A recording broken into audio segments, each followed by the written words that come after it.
Hi Vikram. Vikram, welcome to IndoIndians.com and to Indonesia. And Thank you.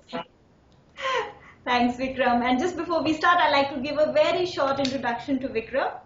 Vikram Hazra doesn't just play music. He opens up a doorway for his audiences to touch their own soul. And so this is all about soul music. His concerts evoke strong reactions from diverse audiences from across the world.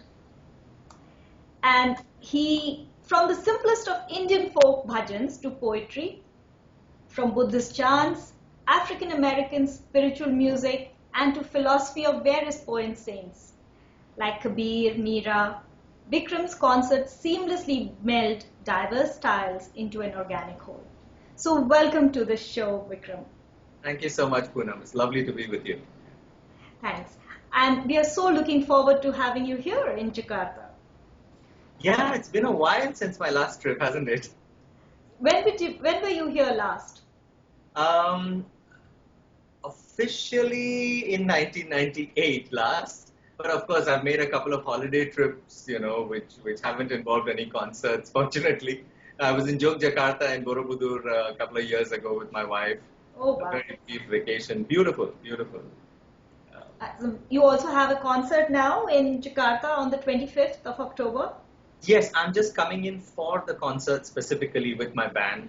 Right. And we're going to reach out to the Indonesian youth in a big way this time. And hopefully even the out of living people will see something that they haven't heard before. You've got something very special planned. Yeah, because they haven't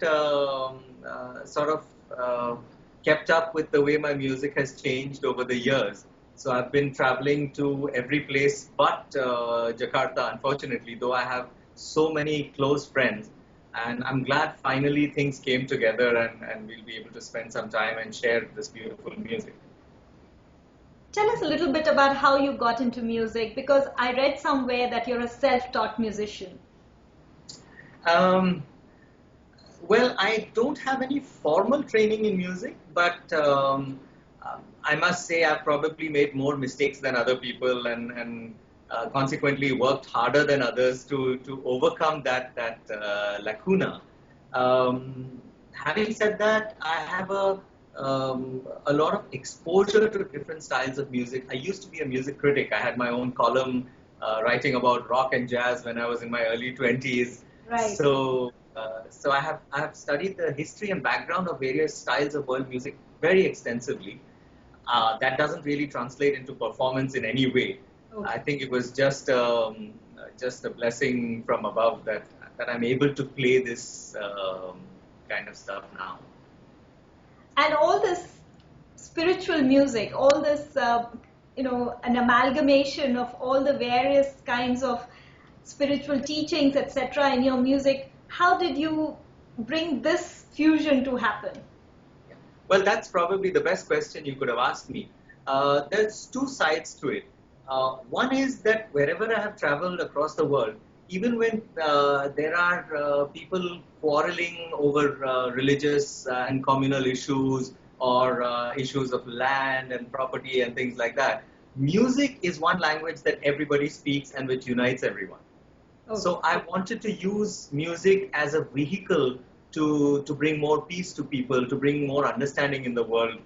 I know it sounds like a very tall order, but I think if you aim for the highest, then maybe you'll actually get somewhere, Right. Secondly, what I found was in all these devotional traditions, especially in India, there is so much depth spanning everything from the deepest knowledge of self-realization to a message of universal brotherhood and peace, to very simple things on how to interact with your own family, how to live with your neighbors, how to handle your relationships. These little stories and parables woven into folk songs.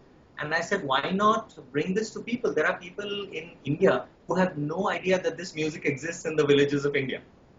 True. So I've toured extensively through rural India, learned from the villagers themselves, and then I thought maybe I can package it into a nice little format with my guitar and things that I am comfortable with, and I found that it sits very well with my own